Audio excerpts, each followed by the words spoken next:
I was wrong about these videos and can't do it anymore. Are you trying to do something that's just not working out?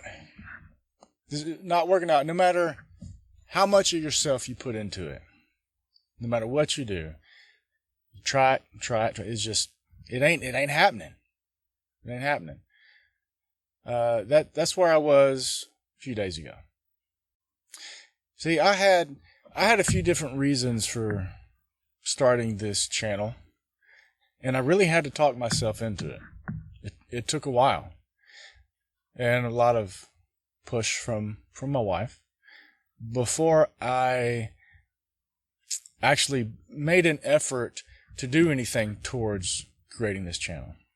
See, when I start something, I look at it and go over in my head, what's it going to take? What are the KSAs? What are the knowledge, the skills, the abilities, the know-how?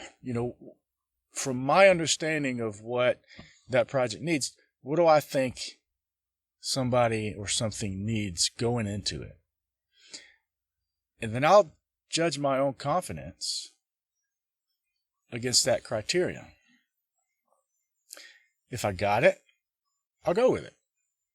If I don't, I might make some adjustments, or I might just say, forget it. It ain't happening. I'm not going to take that risk because I don't have what it takes. That makes me feel a little bit safer. But that's not what God says to do.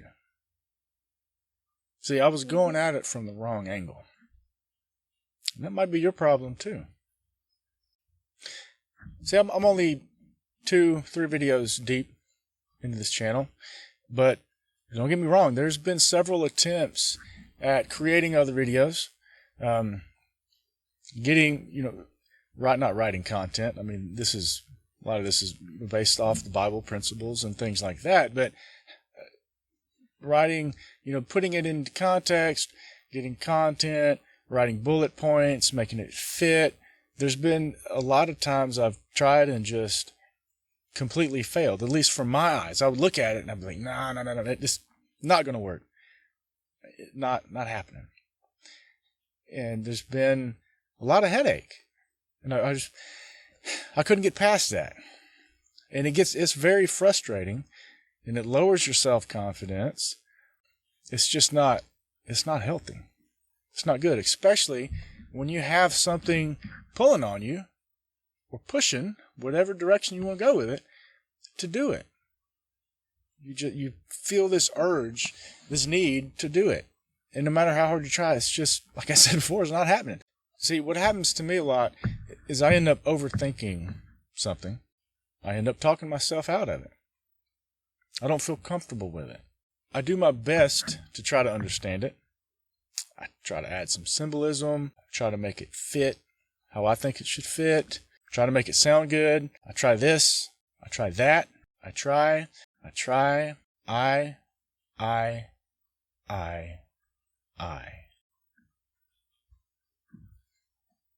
think I can see the problem there. So, if that's not what God says to do, what does God say to do? Well, glad you asked. Not that you really had a choice. This is my video. But thanks for asking. According to Proverbs 3, 5, and 6, here's what we should do. Trust in the Lord with all your heart, and lean not on your own understanding. Whoa. There go all the I's. Lean not on your own understanding. In all your ways acknowledge him, and he shall direct your paths. He shall direct your paths.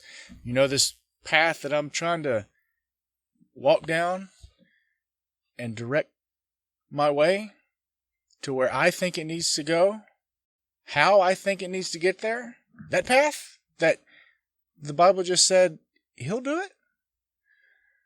Oh. Well then. Sounds like that verse is saying, trust God and chill out a little bit. even if you don't think you're the right person for the job. Ooh, that sounds good just saying it. Imagine how it would feel if you actually put it into practice, like we're supposed to. So what does all this have to do with self-confidence, and why did I call it dynamite? Well, if you have a lot of self-confidence, you might run off, head on into something and get into trouble. You might not, but you may just take off really before you're actually prepared. You think you're prepared enough, even though you're not, and things could blow up. Again, they might not, but they could. They could blow up right in front of you, and not necessarily in a good way. On the other end of the spectrum, if you have little to no self-confidence, well, that could cause you to not take action at all. You feel, hey, man, I can't do this, so I'm not going to do it. Well, then you could blow something that God has in store for you, or blow a blessing that He has for somebody else through you. That's not good either. No, I'm not saying it's a bad thing, self-confidence. I need it. I could use a lot more of it. You need it. Everybody needs it. It's great. It's got its place and time. Proverbs 3, 5, and 6. Its place is every place. And its time, all the time. Now, if you haven't caught what I'm getting at here yet, here it is. I'm not saying for you to try a little less because you're not good enough, or you think you're not good enough. I'm saying let God do a little more, because He's great enough.